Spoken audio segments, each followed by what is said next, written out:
Welcome back to my channel. నేను మీ Shivani. So ఈరోజు vlog వచ్చేసి నేను డిగ్రీలో చేసిన ఐటెం ఇప్పుడు చేయబోతున్నాను. స్నాక్ టైప్లో చాలా బాగుంటుంది. అది ఏంటంటే సేమియా ఆలూతోటి ఒక స్నాక్ చేయబోతున్నాను. చాలా రోజులు అవుతుంది కదా, ఇప్పుడు మళ్ళీ చేయబోతున్నాను. ఎక్సైటెడ్గా ఉంది అది ఎట్లా వస్తుందేమో అని. కాకపోతే చాలా బాగుంటుంది టేస్ట్. అండ్ ఇప్పుడు మనం వీడియోని కంటిన్యూ చేసేద్దాము. వీడియోలోకి వెళ్ళే ముందు ఫస్ట్ నా వీడియోని లైక్, షేర్ అండ్ సబ్స్క్రైబ్ చేసుకోండి. మరిన్ని మంచి మంచి వీడియోస్ కోసం నా ఛానల్ని ఫాలో అవ్వండి. అండ్ కొత్తగా నా ఛానల్ని చూసినట్లయితే సబ్స్క్రైబ్ చేసుకొని ఫాలో అవ్వండి. సో ఇప్పుడు మనం వీడియో స్టార్ట్ చేసేద్దాం. ఇక హాయ్ గాయ్స్, చాలా రోజుల తర్వాత మళ్ళీ బ్లాగ్లోకి వచ్చాను. సరే ఇప్పుడు మనం వీడియోని కంటిన్యూ చేసేద్దాం. సో ఫస్ట్ అయితే 2 ఆలుగడ్డలు తీసుకొని ఇట్లా బాయిల్ చేసుకొని పెట్టుకోవాలి. నెక్స్ట్ సేమియా ఉడకబెట్టడానికి ఫస్ట్ వాటర్ మరగబెట్టుకుంటున్నా. 1 ఫుల్ కప్పు సేమియా తీసుకున్నాను. మిగతా వేసుకునే ఇంగ్రీడియంట్స్ అన్నీ నేను కలుపుకునేటప్పుడు చెప్తాను. చూడండి వాటర్ మరుగుతున్నాయి. ఇప్పుడు ఇందులో సేమియా వేసుకుందాము.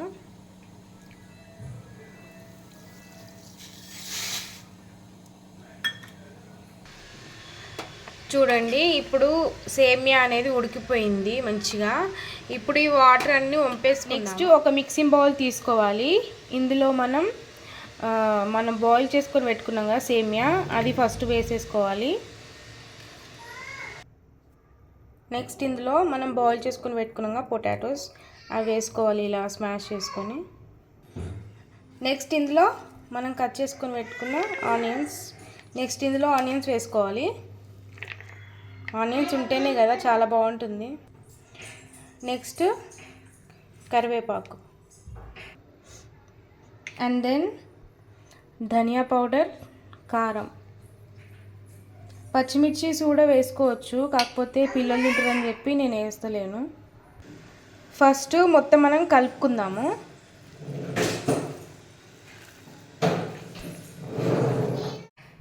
మొత్తం ఒకసారి ఇట్లా ఈవెన్గా కలుపుకున్న తర్వాత 2 స్పూన్ల శనగపిండి వేసుకోవాలి. బైండింగ్ కొరకు వేస్తున్నాను. నెక్స్ట్ ఇందులో బియ్యపిండి వేసుకోవాలి. క్రిస్పీనెస్ కోసం బియ్యపిండి యాడ్ చేసుకోవాలి. 2 స్పూన్స్ వేసిన నేను. నెక్స్ట్ ఇందులో రుచికి సరిపడా సాల్ట్ వేసుకోవాలి. వేసుకొని మొత్తం ఒకసారి కలుపుకోవాలి.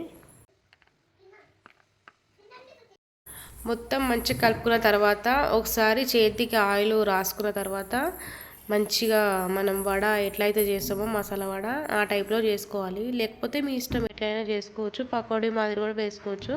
అట్లా కూడా వేసి చూపిస్తాను. సో ఇప్పుడైతే ఇవి చేసుకొని అన్ని రెడీ చేసుకున్నాము.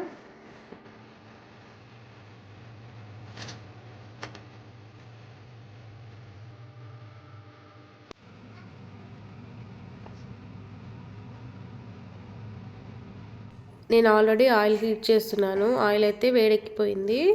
ఇందులో ఒకటి చిన్న వేసి చూద్దాము, ఆయిల్ వేడెక్కిందో లేదో చూద్దాము. చూడండి బబుల్స్ వస్తున్నాయి కదా. ఇప్పుడైతే ఆయిల్ వేడెక్కిపోయింది. ఇప్పుడు ఇవన్నీ వేసేసుకుందాము. ఆయిల్లో ఇవన్నీ వేసుకున్న తర్వాత బబుల్స్ అన్ని పోయిన తర్వాత కదపాలి. అప్పటి వరకు కదపకూడదు. సో వీటిని మనం గోల్డెన్ అండ్ బ్రౌన్ కలర్ వచ్చే వరకు మీడియం ఫ్లేమ్లో మనం ఫ్రై చేస్తూ ఉండాలి వీటిని.